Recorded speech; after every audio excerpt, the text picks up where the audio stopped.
Hi, my name is Daniel S. Gustin. Today is the 2016 presidential election. We're going to be talking about some current hot button issues. We have John Gustin today versus Ethan Hawking.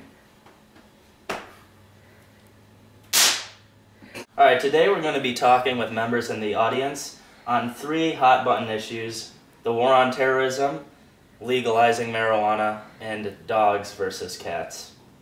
So right now we're going to take this time to talk to a member in the audience.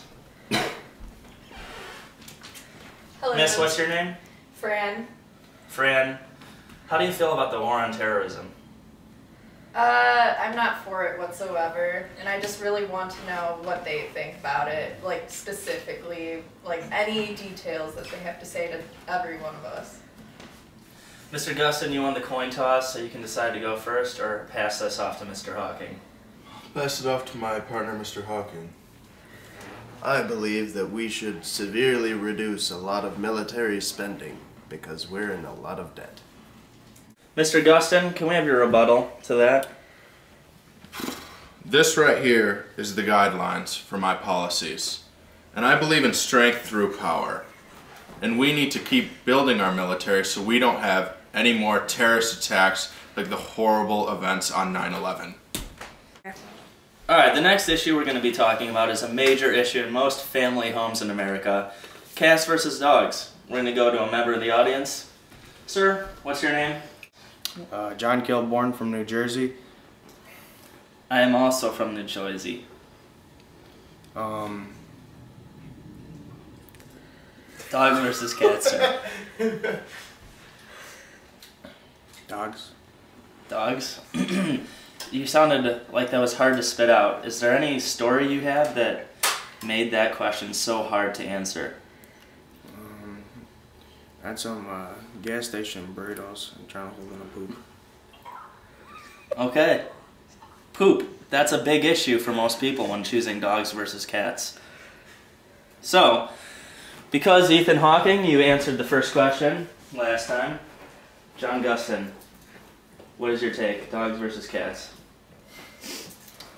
I don't see why I'd buy a dog. It's basically like having another child. It runs around the house, eats your food, it requires a lot of money. And honestly, I feel like you're a simpleton if you need a dog, because I don't require the company of a dog. I require the solitude and the intelligence of a cat. Interesting. Mr. Hawking, your rebuttal. I like dogs because they're fluffy and friendly. I like that. So the third and final issue for today we're going to be touching on is the war on drugs. My question to you, Mr. Gustin, Mr. Hawking, I just got back from spring break, and if it were not for the multitude of drugs that were on the beach, readily available, I don't know if I would have had as good of a time.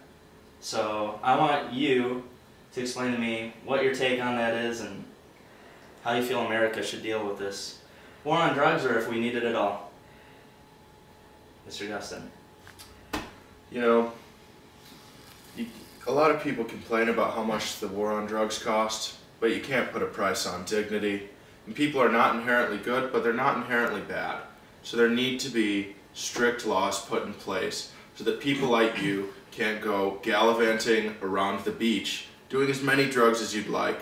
Who knows what kind of strange woman you got pregnant, kid? Drugs are horrible for you, and it's the devil's poison. Well, it's your right to say that, sir, and I respect your opinion. Mr. Hawking. Party on, bro. Legalize it. A man of few words. So, this is the end of the 2016 presidential debate. We've heard both sides of the argument, riveting explanations for their opinions and stances, but now is the time we will decide the winner of this presidential debate. Can I please get the tallied votes? The winner of the 2016 presidential debate, Mr. Hawking. The American people are tired of all the BS, and they just want short and sweet responses. Woo! So, Mr. Gustin, great job today. Mr. Hawking, party on, brother. Fuck yeah.